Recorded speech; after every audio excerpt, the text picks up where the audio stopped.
izin memperkenalkan, nama saya Sri Ayu Mulyaningsih. Saya dari kelas 4R1A. Jadi di sini saya akan sedikit memaparkan tentang proposal yang saya teliti. Jadi proposal yang saya teliti itu untuk memenuhi tugas akhir dari mata pelajaran mata kuliah Metodologi Penelitian Kualitatif yang berjudul tentang integrasi nilai intelektual dan keagamaan di era digital dalam membentuk karakter Islami melalui pengajian online shift. Jadi, sebelum kita lari ke materi, di sini saya akan sedikit memaparkan apa itu online shift. Jadi, online shift di sini itu singkatan dari sharing, helping, inspiring for truth. Nah, jadi online shift itu sudah dipelopori oleh Ustadz Hanan Attaqi. Di sini saya mengambil pengajian online shift itu karena tujuan diadakannya online shift itu untuk mengajak anak-anak muda untuk berproses secara spiritual dan sosial, serta menyebarkan ajaran agama Islam itu ramah, santun, dan membumi. Oke, jadi dengan adanya pendekatan di online shift itu, pengajian yang diadakan melalui via YouTube, Instagram, TikTok, maupun Gmeet atau Zoom. Terus dalam pengajian online shift juga itu menggunakan bahasa yang ringan, relevan, mudah dipahami. Jadi cocok buat anak muda zaman sekarang yang bisa disebutnya itu males datang ke pengajian atau sebagainya. Jadi kita bisa melalui via online dengan cara tadi membuka Instagram, mencari di YouTube, TikTok, maupun mungkin ada grup WhatsApp. Di situ ada yang namanya grup tentang pengajian. Jadi kita bisa melalui link Zoom di situ. Oke. Jadi di dalam pengajian online shift ini itu tuh mudah sekali untuk kita bagi anak-anak muda yang terhitungnya itu orangnya sangat mager atau dalam kata ya males. Jadi bisa melalui online shift ya teman-teman. Oke, selanjutnya kita akan lanjut ke materi proposalnya. Jadi di sini saya akan membahas tentang poin-poinnya saja ya teman-teman, yang mengenai tentang latar belakang, rumusan masalah, tujuan penelitian, subjek penelitian, jenis data, metode pengumpulan data, instrumen penelitian, metode keabsahan data, dan analisis data. Baik, kita akan lanjut ke materi. Simak baik-baik ya.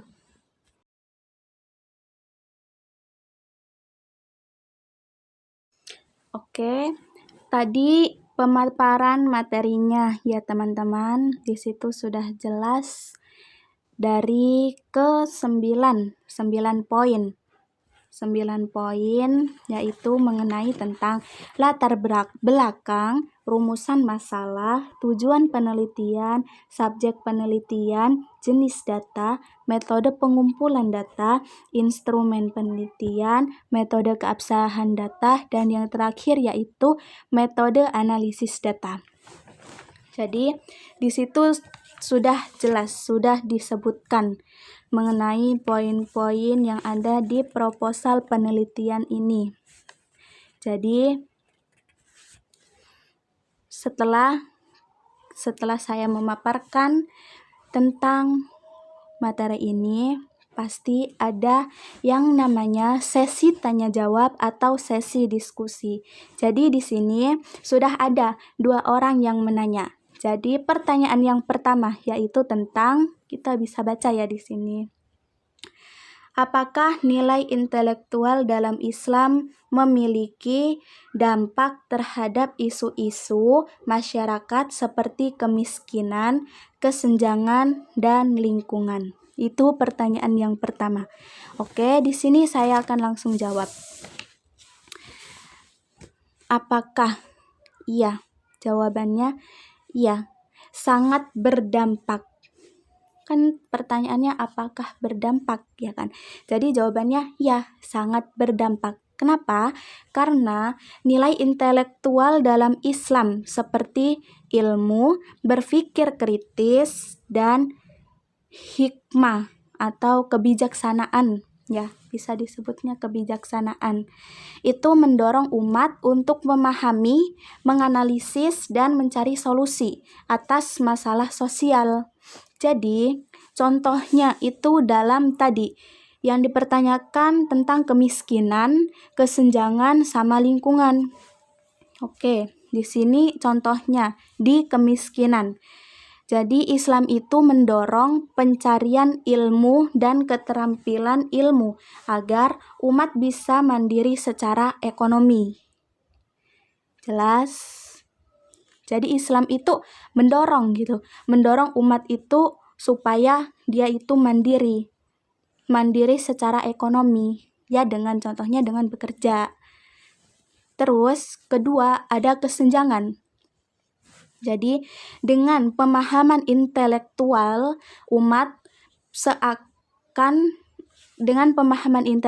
itu umat akan sadar bahwa dengan pentingnya zakat, misalnya zakat, keadilan distribusi, dan tanggung jawab sosial. Jadi, jika umat itu memiliki nilai intelektual di dalam dirinya, pasti dia akan sadar tentang, ya, tadi contohnya tentang zakat, tentang tanggung jawab sosial. Terus yang ketiga ada lingkungan. Jadi lingkungan. Islam itu mengajarkan konsep khalifah. Khalifah itu pemimpin, ya teman-teman, dan amanah atau menuntut penggunaan sumber daya secara bijak dan bertanggung jawab. Jadi Islam itu tidak hanya sekedar mengoyong buat menye-menye, ini bahasa saya ya. Akan tetapi Islam itu mengajarkan kepada umatnya itu tentang kekhalifahan, yang dimana khalifah itu artinya pemimpin. Jadi di sini kita intinya nilai intelektual itu menggerakkan umat agar tidak pasif tapi aktif. Diingat, tidak pasif akan tetapi aktif untuk menciptakan perbaikan sosial berbasis ilmu maupun nilai Islam. Oke, jadi dengan adanya nilai intelektual itu mengajarkan kita tentang keaktifan dalam bertanggung jawab, dalam bersosialisasi, dalam gotong royong misalnya. Oke, mungkin itu untuk jawaban soal pertama. Kita lanjut soal yang kedua. Nah, jadi untuk soal yang kedua, yaitu kita bisa baca di sini ya. Bagaimana cara mengukur keberhasilan implementasi program SIF dalam perspektif Islam? Bagaimana, ya kan?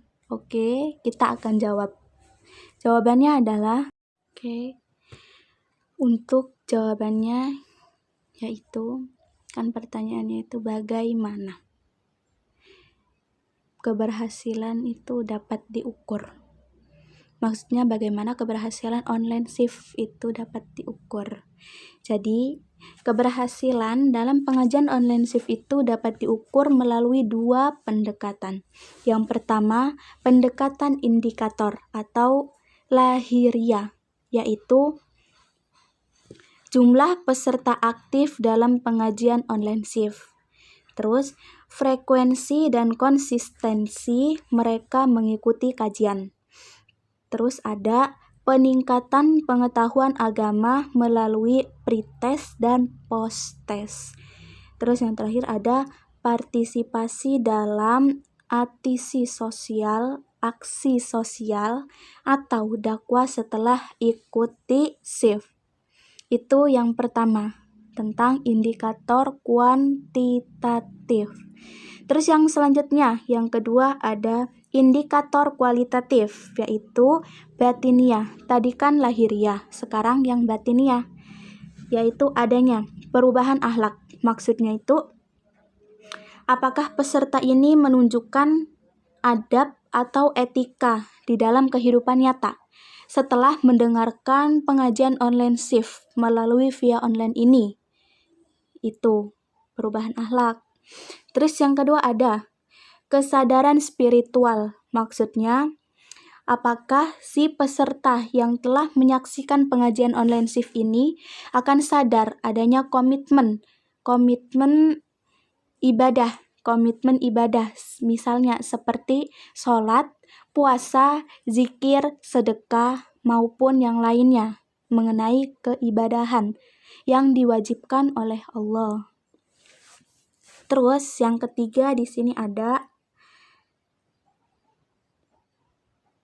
internalisasi nilai Islam.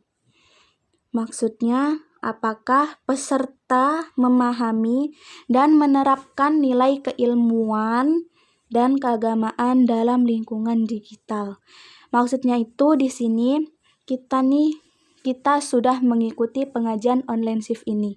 Apakah ilmu yang kita dapat dalam pengajian online shift ini akan kita sharing, akan kita bagikan ke yang belum mengetahui, ke yang belum bergabung dalam pengajian online shift ini.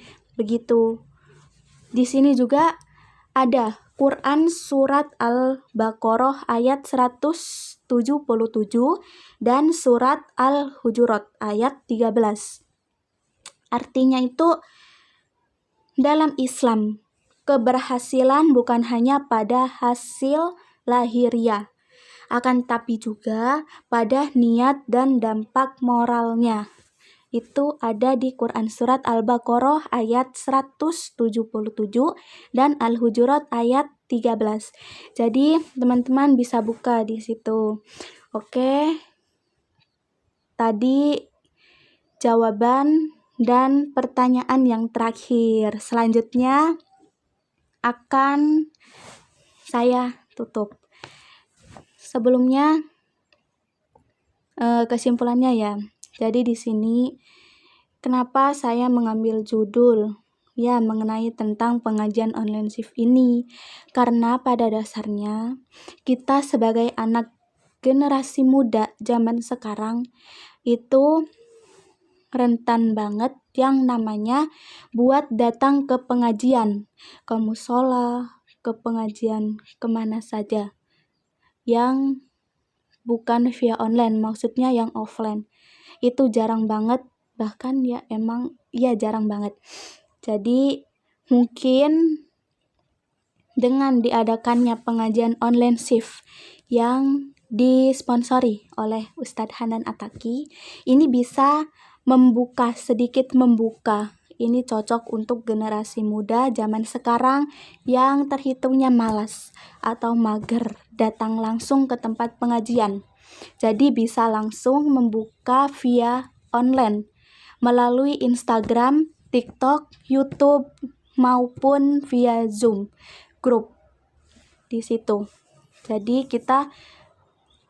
zaman sekarang ini sebenarnya tidak mempersulit bagi orang yang malas untuk bertatap muka secara langsung. Tapi emang akan lebih baiknya kita langsung bertatap muka. Kita harus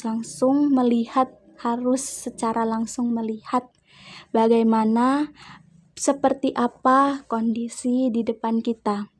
Karena emang yang lebih baik, yang lebih bagus itu dengan kita langsung datang ke majelis ilmu. Tapi di sini Islam tidak mempersulit. Dengan diadakannya pengajian online shift, di sini kita bisa mengetahui, kita bisa mendapatkan ilmu yang belum kita ketahui ataupun lain sebagainya.